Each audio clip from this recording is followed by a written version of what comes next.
Well, hello. Welcome to the For Evansville podcast. We're continuing our Liturgy of the Neighborhood series. And today I have with me John, the local engagement lead at Crossroads Christian Church, and Patti Lahay, the super volunteer, or as we like to call her, the Advocacy Team Leader for the Glenwood Kids. So I'm so excited to have you guys both on here today just to talk about a large church engaging the community in the neighborhood. Because the churches we've had on here so far have been smaller churches, and they're more, as we have been using the term, parish-like, where they're engaged in the neighborhood that they're in. And Crossroads is a little bit different because it is not engaged in the neighborhood that it's in.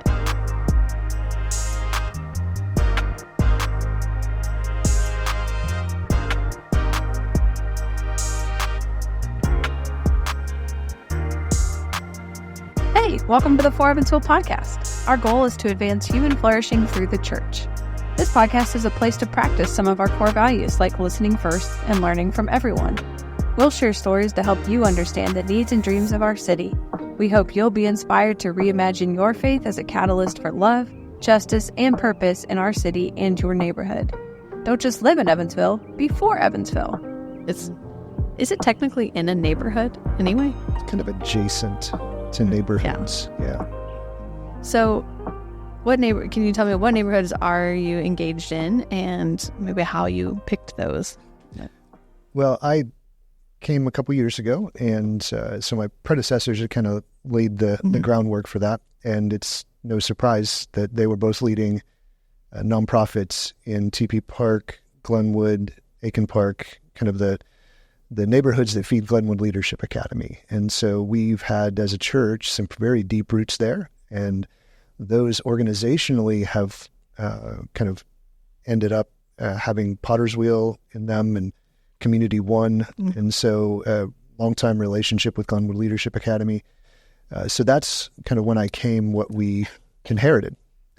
Long, amazing, deeply rooted relationships within those neighborhoods. Okay. So why did they pick those neighborhoods? Like, because there were relationships in them already established? Or what was do you know the history of that? From what I understand, it was related to simple research. It's the lowest income school in the city and had some pretty sizable needs. And so we decided to invest, I think, first in the neighborhoods around the school and then directly in the school too.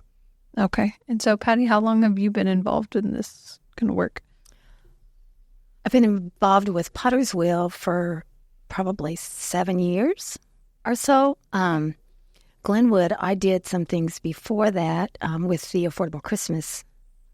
But I would say that Potter's Wheel is where I started getting my feet wet and started really getting involved, and then with them partnering with Glenwood. Okay. Okay. So let's talk about your story. Since you've been here the longest and working in these neighborhoods the longest, as just a congregant of Crossroads, how did you first get involved with Glenwood and Potter's Wheel? Can you share that story with us? Okay. Yeah. It's like I was going through a divorce about 9 years ago, and my counselor and Chris Fleming, who is the director of Potter's Wheel, both said that I needed to focus on others and not myself while I was trying to heal. So that's what I did. So Chris invited me to a tour down to Potter's Wheel. Well, where Potter's Wheel is located, it's in the south side of town. It's across 41.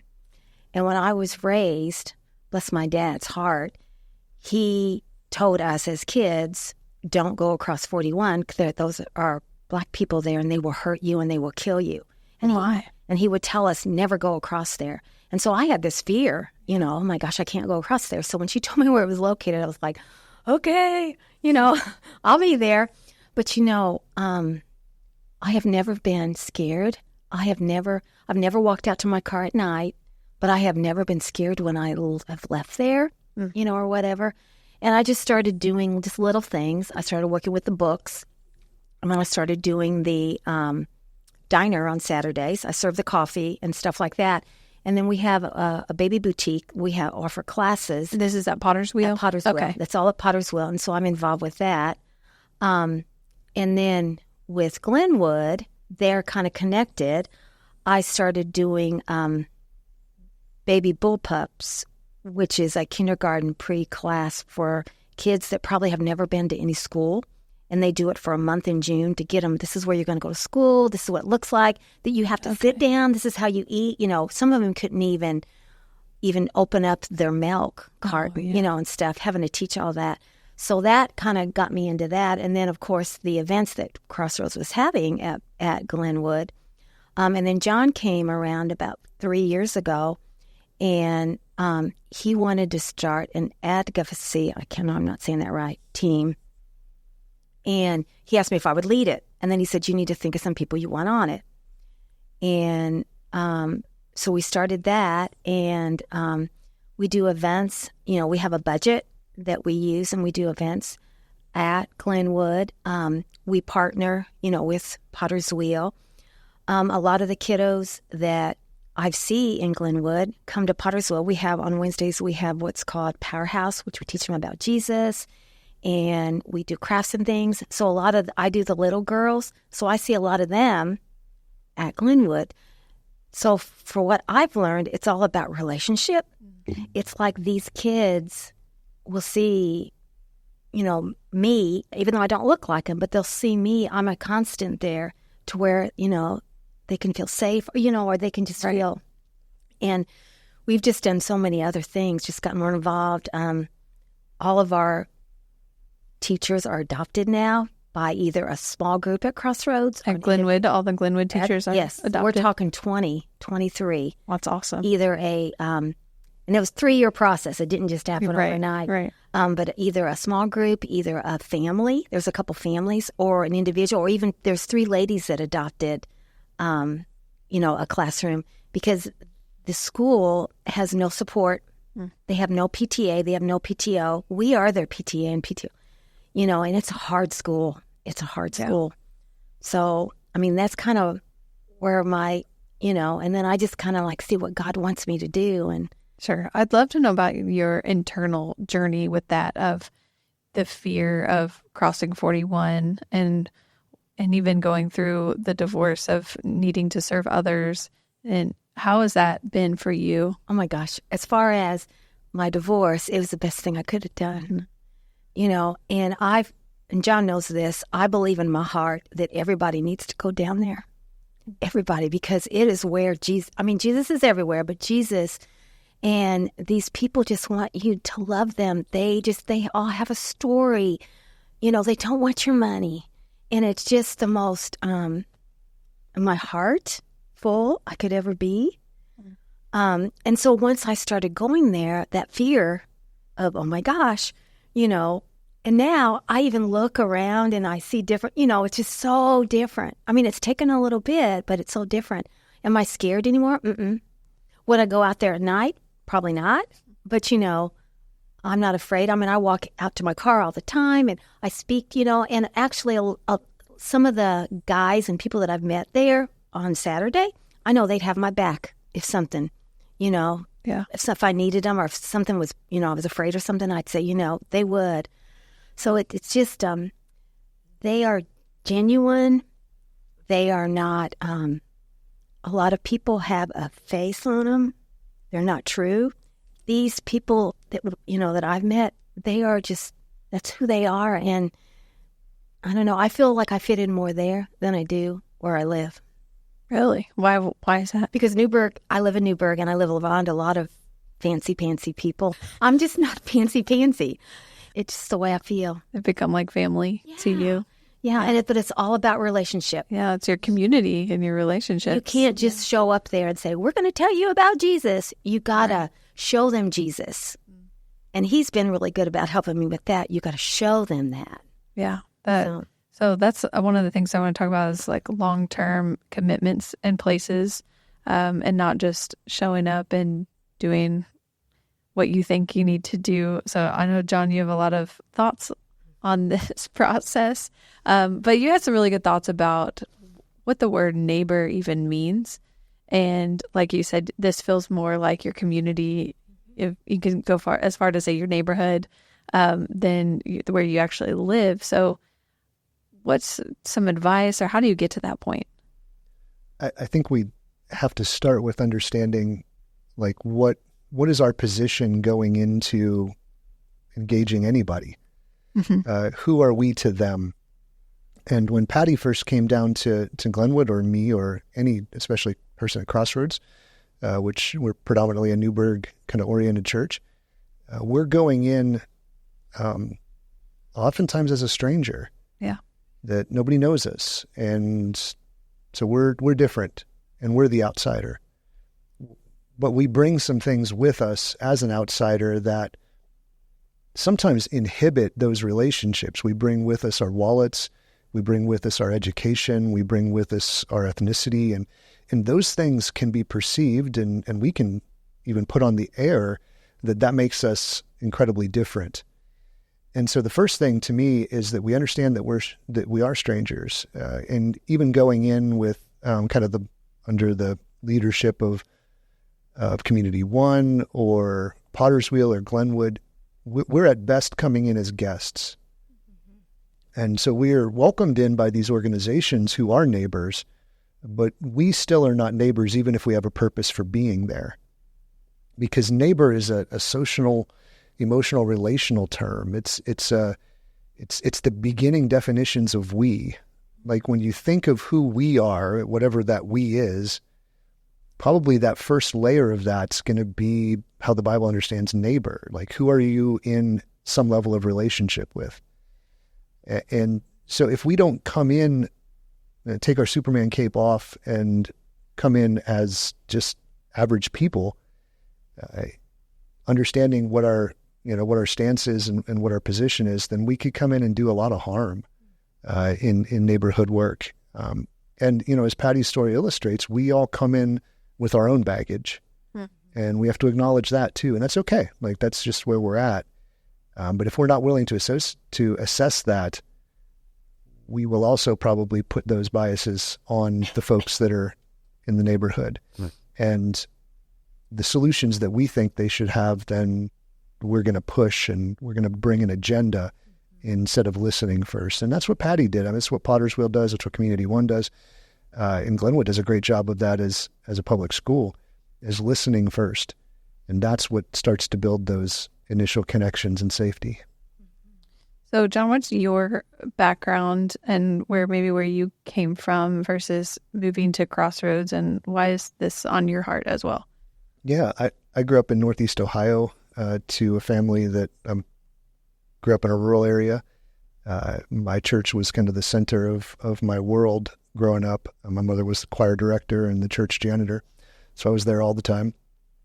The home that I grew up in was a mobile home put on a foundation, and I grew up kind of understanding that I had less than everybody else, and that we needed help. We were the family who got the Thanksgiving turkey, and I remember at night, sometimes Northeast Ohio, there was hard winters, and waking up, and I lived in the basement, some clanging at 2 a.m. in the morning, and I didn't even realize it, but the heat had shut off, and there was somebody from the church that was already there fixing our heater. And so that practical, hands-on approach to faith is kind of what I learned at this little church that I grew up in. And I don't know that really has changed a whole lot since I was a kid. And hopefully that's the approach that we take, is I'm going to listen, I'm going to serve, and I'm going to be present for a long time. So a large church like Crossroads is I guess what we consider a commuter church, which would be people come from all different neighborhoods into a church.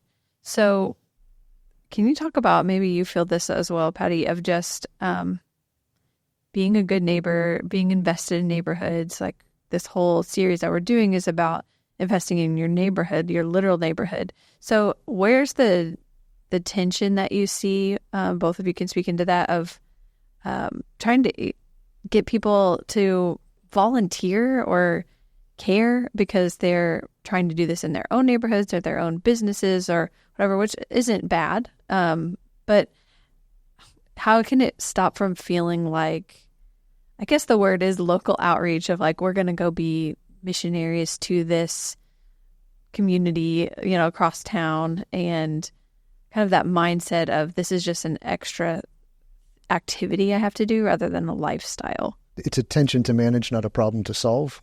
Sure. That's a both and scenario. Like we all have literal neighbors, and hopefully that's the slogan of Crossroads is living and loving like Jesus, with them in mind and in relationship. But there is something that happens when we engage in folks who don't look like us, talk like us, think like us, vote like us, have bank accounts like us. There's a different worldview that gets reflected. And when we live among people who do all of those things like us, which there's nothing wrong with that, but we tend then to overlap the holes that we have and the challenges that we have, the perspectives that we have in our worldview that are not serving us well, that are not of Jesus. They tend to overlap and kind of lay on top of each other very cleanly because we come with the same presuppositions. But if we're engaging folks in community, again, this isn't going to happen if it's a transactional relationship. It's going to happen if we go in and humbly start to listen and engage and really allow them to include us in their we. Like, we can't go in and just say, well, we're now part of the same crew now because I believe it. Mm-hmm. Well, no, everyone needs to opt into a we. And so we can't come and put that on somebody. And so if we can come in and build relationships like Patti has done an amazing job with, then there's this dialogue that begins on the ground in the daily, in the normal world. And people can speak into our lives and start to go, I wonder why you have that perspective. I wonder here's how I would solve this problem. Here's how I would do this thing versus how our assumptions would be. And when we do that, those differences start to rub off on each other. And I think that's where Jesus is, because to me, if we disconnect discipleship from outreach, we're doing a huge disservice to God's transforming power and what he wants in us and through us. And it's not something that can happen like overnight. Yeah. And, I always say we need to, how can we get more people to come, down there, get involved. And like for me, I just had to show up. I always tell my daughter, God can't bless you in the boat. You have to get out of the boat if you want to be blessed. So you need to get out of the boat and just come and then just let God open their hearts. And I mean, that's what he did for me. I mean, I was scared, you know what I'm saying? Mm-hmm. But, and it doesn't happen overnight. Like I've been down there now for how many years? Long time. But just gets like a deeper care and a deeper affection. I don't know. And like there are my friends, and I mean, I can know a lot of their names. They know my name. There's a lady that wanted to get involved. I contacted her and I asked her if she wanted to come down, and do something. So what she did, she started out at the Halloween that we did at Glenwood. She loved it. She was like, oh my gosh, I just love this so much. So then I got her to come to the diner and help me. In fact, she's going to come this Saturday with me. She's able to come. And so she, and she just, and then we would leave. She would go, Patti, I'm just so full. I just love this. I just love this. And so now she couldn't afford it by herself, but she has her and two other ladies. They've adopted a teacher. Oh, great. At the school. And they are just like, she's like giddy about it and just so, I don't know. And it takes baby steps. You got to try this and let God open your heart and then maybe do another step and then he'll open it even further. But I mean, she was an example of somebody that started that, oh, no, I don't know. And then look where she's at. Well, it sounds like you're saying a personal invitation is huge if people are already involved in the work to say, hey, come along with me. And then then it's up to God then to do that heart transformation. But it's also just being in proximity. That's what we're talking about, is your heart changes once you're proximate, I think. How does it overlap with the weekend, like weekend services? Is there I don't know if there's like a tension, or how do you bring a whole congregation along? I mean, is it by those individual just relationships within the congregation, or how do you kind of put this whole mindset on a large congregation like this? I mean, we have events, that we can, which, a lot of it's buying things or bringing things. And then what we've tried in the past, this is before John was here, we tried to get people to volunteer and come because, like I said, once you come, but a lot of it's just, personal invitation. I mean, I wish I could like stand in front of the church and say, you all need to do this. Sure. It is so much, just so worth it. Oh, I have a hard time. Hey, you're natural on this podcast. You should just be up on the stage. Now, I'm good at like when I meet somebody. Sure. Like, it's like, okay, you need to do this. I will meet you, and I think too, you need to be willing to walk alongside these new people that want to get involved, to kind of help them and show them a little bit. Don't just say, okay, show up, and stuff, because I know God's got to open their hearts, but then also it's all about encouragement and, just, I don't know, just effervescence. Somebody told me that. That's my word for Patti. Effervescent. She's effervescent. You just need to show that to people, and just be genuine and just show who you are. And people, but, get them there and then let God do it. And I'm telling you, he'll do it. Yeah. So I don't know if I answered that okay. Yeah, you did. John, I'd love to hear what you have to say about that question, but also kind of the wins of things that have been happening that have been good as well. Because I don't want to just focus on tensions. But Sure. We have a variety of different on-ramps to be able to get involved, and that can be anything from back to school drive, affordable Christmas, or two big things that we do that are multi-week, very upfront, interactive, that nobody has to go anywhere to participate. They don't necessarily have to go to Glenwood to do those things. Then we have Love Our City that we work with Community One to do, and those are the service projects getting down and present and proximate. But it's short commitment and very task oriented in those things.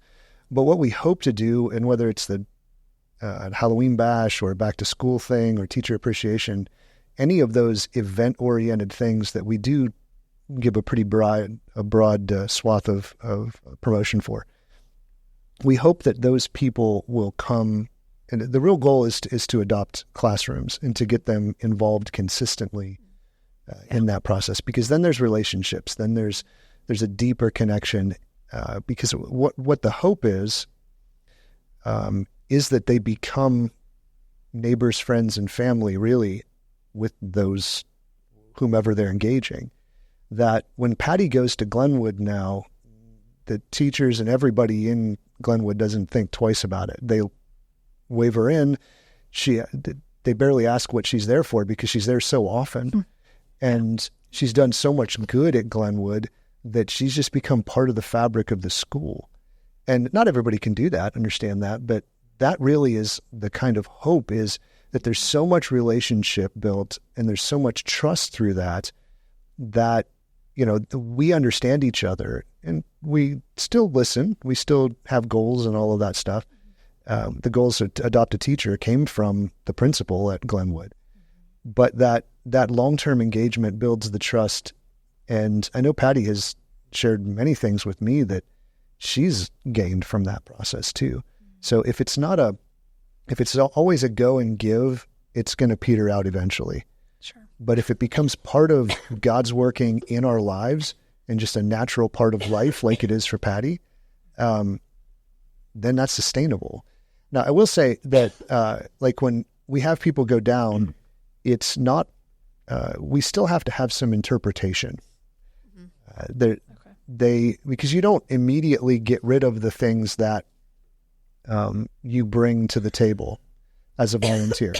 No one can totally check their own perceptions and things at the door when you go to cross 41 or cross wherever it is. And so it does take some work to interpret what's happening in any of the situations and what they're seeing and why they're seeing that. Because oftentimes people will say, will put their own understanding of things that they've learned from somebody else, oftentimes reading something, or they've grown up perceiving like Patti did, and they've been told something, and this is the solution for that person's problem. And so then they read the situation based upon their own previous bias to that. And so there's no way to unpack all of that. But if a situation comes up, it is important for somebody to be on the ground there to be able to go, hey, let me just pause this thing right now, the task, and let's go over here. Let's separate ourselves so nobody hears what's going on, really. And let's have an honest conversation about what we just saw and experienced. And so I've done that at Glenwood with kind of classroom discipline procedures, because if we have some older folks there, and well, why aren't they getting the same treatment as in a school that I got? Well, schools are getting lax and whatever. Well, have you considered the homes of the kids that are in the school? Have you considered this? And so helping them see the differences, and then helping them unpack their own situation to realize, oh, wait a minute, my solution probably wouldn't work in this situation. So I need to humbly just let the professionals and let the people who know what they're doing do it. So education, conversation, intentional listening, empathy, those sorts of things. Yes. So what's a weekend look like at Crossroads in terms of, I don't want to say the goal is to get people in the Southside neighborhoods to attend Crossroads. No, it's not. Right. So how would you define, I guess, wins? I would say probably bringing the kingdom to the South Side. So what does that look like for you guys? We try to pepper stories. We participate in the back end of the service planning and development, and try to pepper stories and perspectives into the messages, so that it's not, here's the missions moment at the church or something like that, because people tend to tune that stuff out, and then they don't integrate it if you have just a set spot for things. So we do tend to take a drip approach on Sunday mornings. And I think our Sunday mornings approach is, how do we introduce people to Jesus and bridge that gap, and whether that's through worship or teaching or whatever. But we definitely track who and how often folks do stuff. Sure. And that's whether that's neighborhood work or foster care or special needs or whatever the other areas that we're involved in, because we want to make sure that we're accountable for what we're committing to. So there are a lot of times, from what I've seen, it's pretty common for churches to take credit for what nonprofits do, and because we give money to them, and that doesn't feel very genuine to me. I don't think we need to outsource our outreach. That we work with, we talk a lot about working with partners who are great and awesome, and we do financially give to them. But we work with them to reach a people group. It's not that we work and serve them. And the goal isn't to serve the nonprofit. The goal is to serve the people. Now, obviously, we can do that best through the people who know what they're doing. But our approach is not just to up our giving or even up the sheer volume of people who are going. The goal is to help people be changed on Sunday morning and on Monday morning.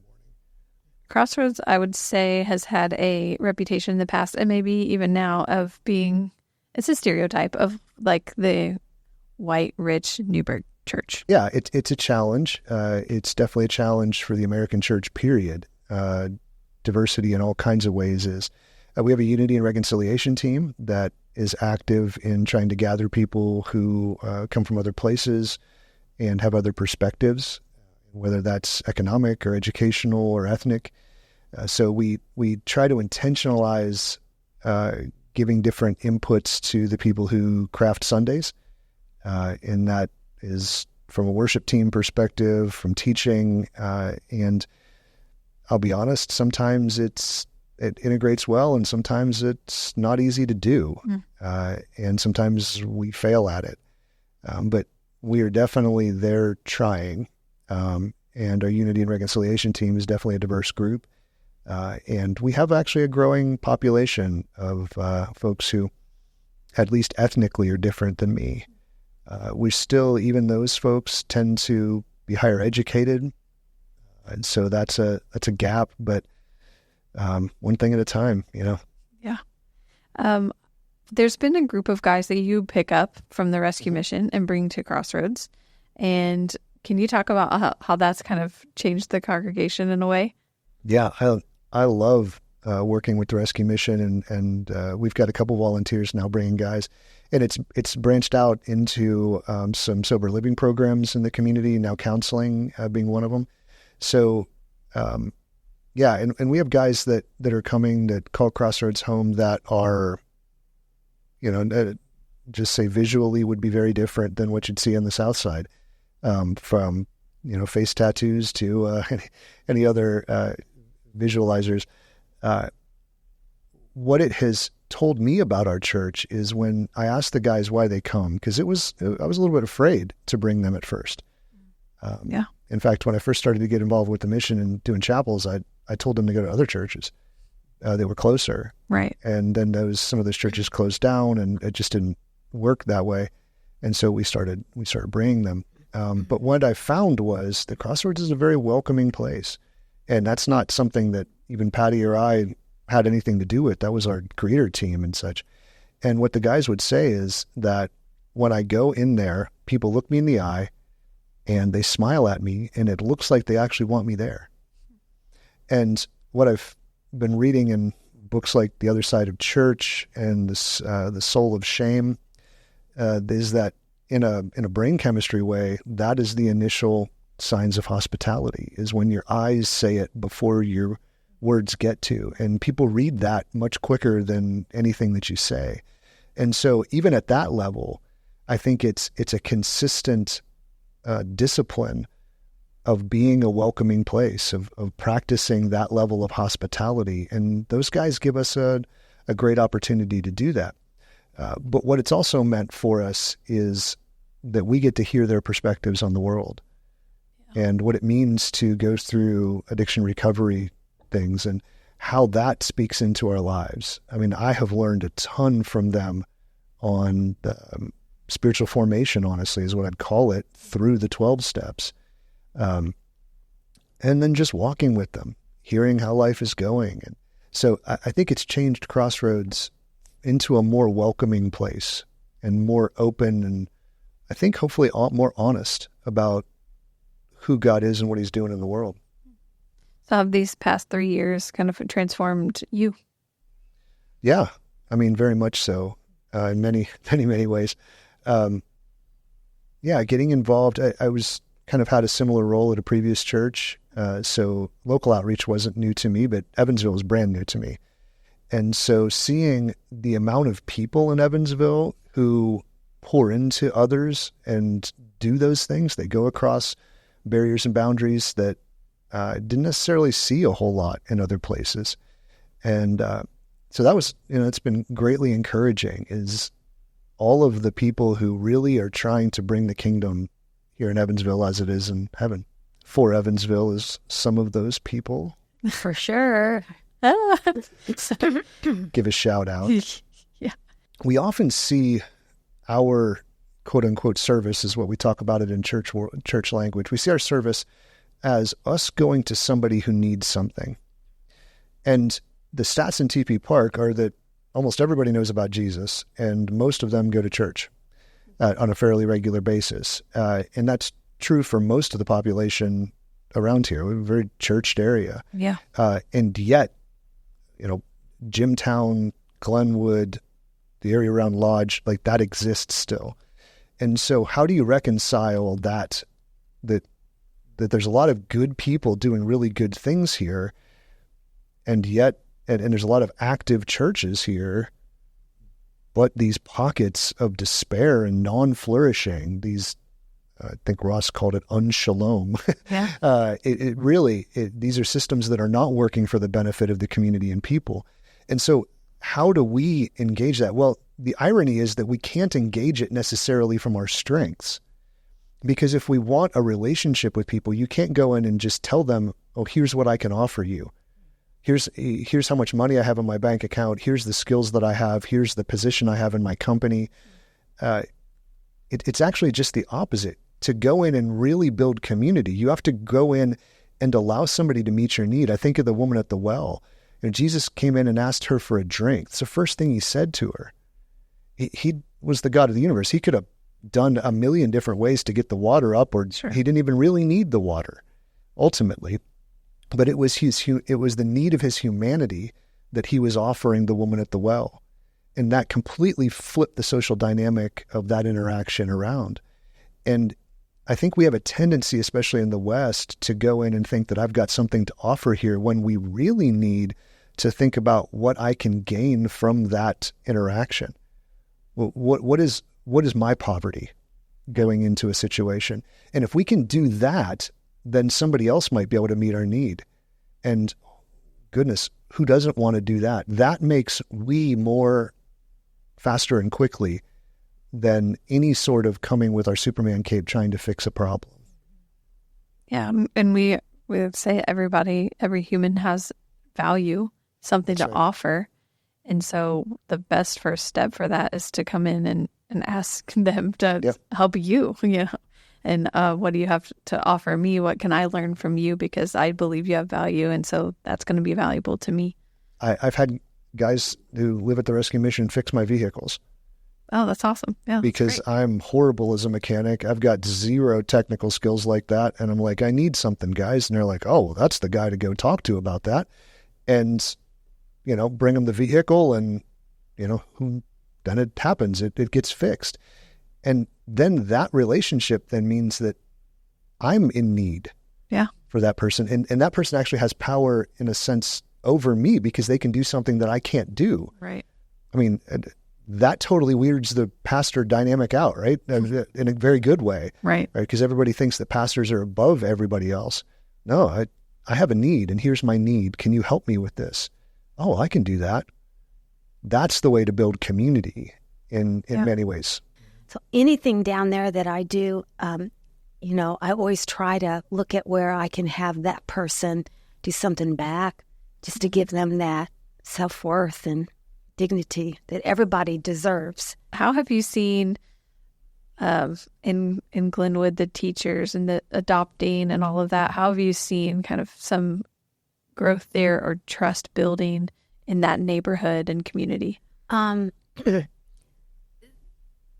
They are all, they're coming around because they don't want to ask for anything, and I go, but you need to.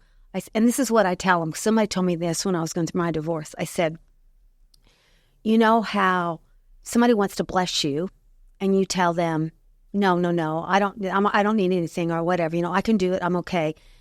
And God wants to bless you. Well, God can't just throw money down or just can't do anything. God has to work through people. So when you tell this person no, or no, don't ask, then you're like telling God no. I'm like, oh my gosh, I don't want to do that. So that humbled me to accept. So I've told him, I said, this is what they want to do. They want to. And I've seen anything from ice cream social, one of the classrooms, pizza parties. They've taken gifts in for the teachers. One of the first grade classrooms made birdhouses. It took them in, and all the first graders got to paint them. And I think the teachers are coming around, and I think that the people that have adopted, whether it's a family or they're just getting like all into it, and the only thing I've asked all of them is I would like for you to text. We have one person, if it's in a small group, text that teacher once a week of encouragement. And I said it can be one of those gifts, that you can get online, like a picture, just to encourage them, because you might be the only one that day or that week that gives them any encouragement. And they might be having a really bad day, but by doing that, and I said, that'll start a relationship. I'm excited. I'm so excited because I can just see the trust that started and just the relationships. Like a friend of mine lost her mother. She goes, well, maybe I'll adopt or whatever. Well, to Teacher Appreciation Week, her and her husband made pork one day for lunch for all the teachers.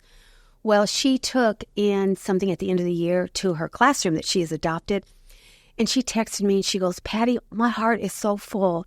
She said, you have no idea how this has helped me heal with her mother's death. She said, I am already shopping for things for the kiddos for the next different, the next different things and, just doing.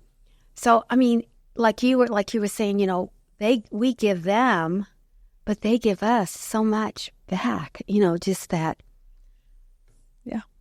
John, maybe you know more of the technical numbers, and it is more about the relationships. So what are some of the outcomes of this relationship building at Glenwood?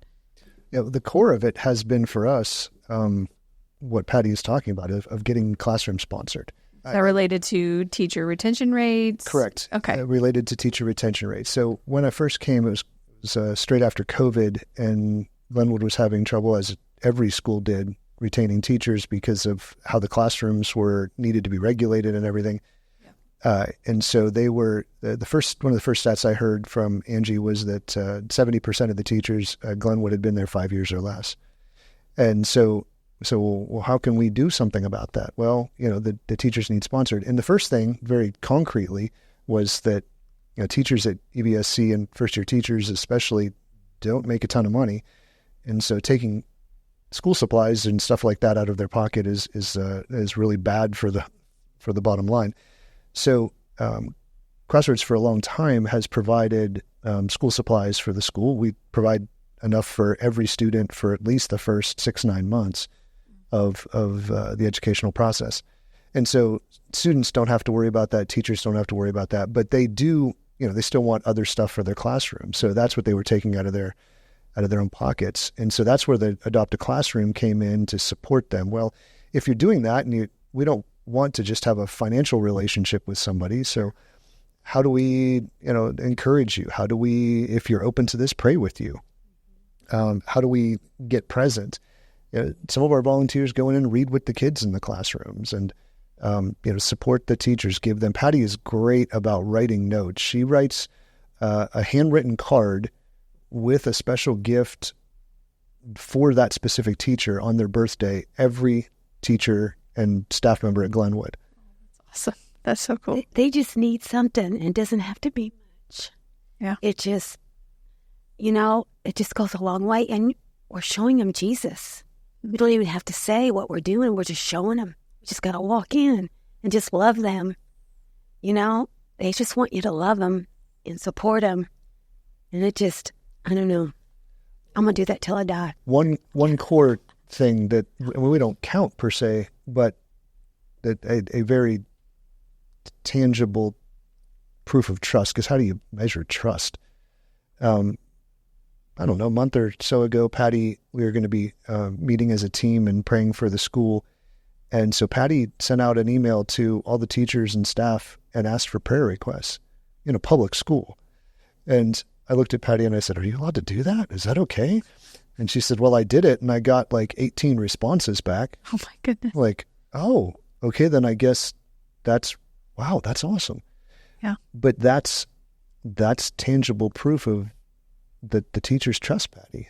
And, a lot of them were about their classroom, but there was even some about their private lives and personal lives that we got to pray for. And that's a response of, again, that's that, I see you as part of we, as part of the team, as part of the family that's moving in the direction that the school wants to go. We're not defining that direction. We're listening for that direction. But man, we want to go hard toward that direction. Last I heard, this year, there was only one teacher that left. Mm-hmm. Yeah, their turnover rate has just dropped dramatically. Wow, only one left. That's great. You might be the only one that smiles at them that day, and just that smile alone, or that hello, just mean the world to them, So just to be around them, the teachers and the kiddos and stuff, and just show them Jesus. That's all you got to do. So I feel like what I'm hearing from you both is relationship is number one, but a mutual give and take relationship. That's getting to know someone, letting them know you, being vulnerable, having a need, meeting needs. Kind of that, again, it's that sense of community. That's what being neighbors are, is knowing each other's lives, being in them, so that you can help each other out when things go wrong or when things are good. So thank you guys for being here today. Thank you for your work in Evansville, and thank you for being for Evansville. Woo! Of course.